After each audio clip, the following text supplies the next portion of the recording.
जय शिव शंभो। जय जय शिव शंभो। अध्याय 7। ब्रह्मा जी ने नारद जी को बताया।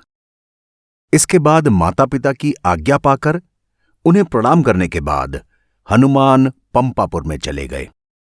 वहां जाकर जब उन्हें पता चला कि सुग्रीव अपने घरेलू विवाद के कारण ऋष्यमूक पर्वत पर जाकर रहने लगे हैं, तो वो वहां चले गए और सुग्रीव के साथ रहने लगे।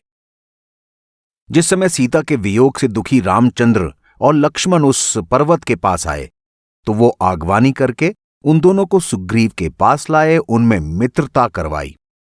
उसके बाद उन्होंने रामचंद्र जी के हाथों से बाली का वध कराया। फिर सीता जी को ढूंढते हुए समुद्र को लांघ कर लंका जा पहुंचे। सभी दैत्यों को मारा, अक्षय कुमार का संहार किया और लंकापुरी को इस तरह से जलाया कि उसमें विष्णु भक्तों के घर तो जलने से बच गए, लेकिन राक्षसों के सारे घर भस्म हो गए। उसके बाद रावण के अहंकार को नष्ट करके वे अपने साथी वानरों के पास आ गए और उन्हें सारा हाल कह सुनाया।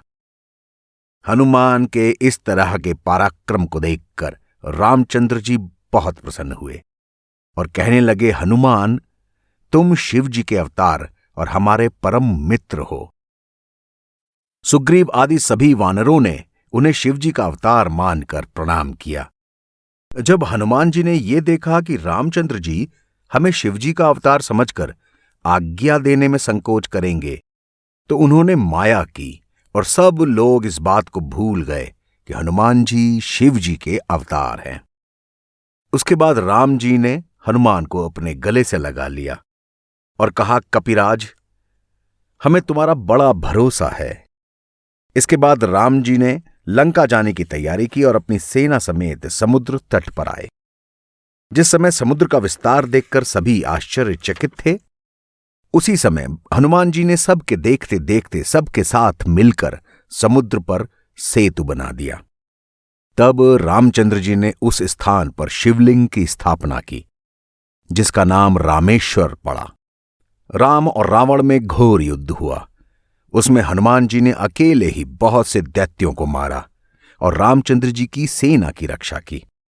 जिस समय मेघनाद द्वारा शक्ति का प्रहार किए जाने पर लक्ष्मण घायल हुए, हनुमान जी संजीवनी नामक जड़ी के लिए पूरा पर्वत ही उठा लाए और उनके प्राण बचाए। उन्होंने रामचंद्र जी की इस तरह सहायता की कि रावण का संपूर्ण तेज नष्ट हो गया।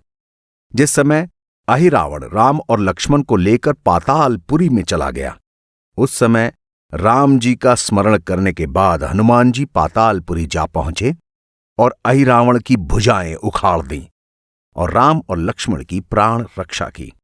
रावण को हराकर जब रामचंद्र जी सीता को लेकर अयोध्या लौटे, तो उस समय हनुमान जी भी उनके साथ अयोध्या आ गए और जब तक रामचंद्र जी इस लोक में रहे, तब तक उनकी सेवा में संलग्न रहे। इस तरह हनुमान जी ने अनेक चरित्र किए और दैत्यों का वध किया और भक्तों को आनंद पहुंचाया। जो भी हनुमान जी के इस चरित्र को सुनता है, उसे दोनों लोकों में आनंद मिलता है।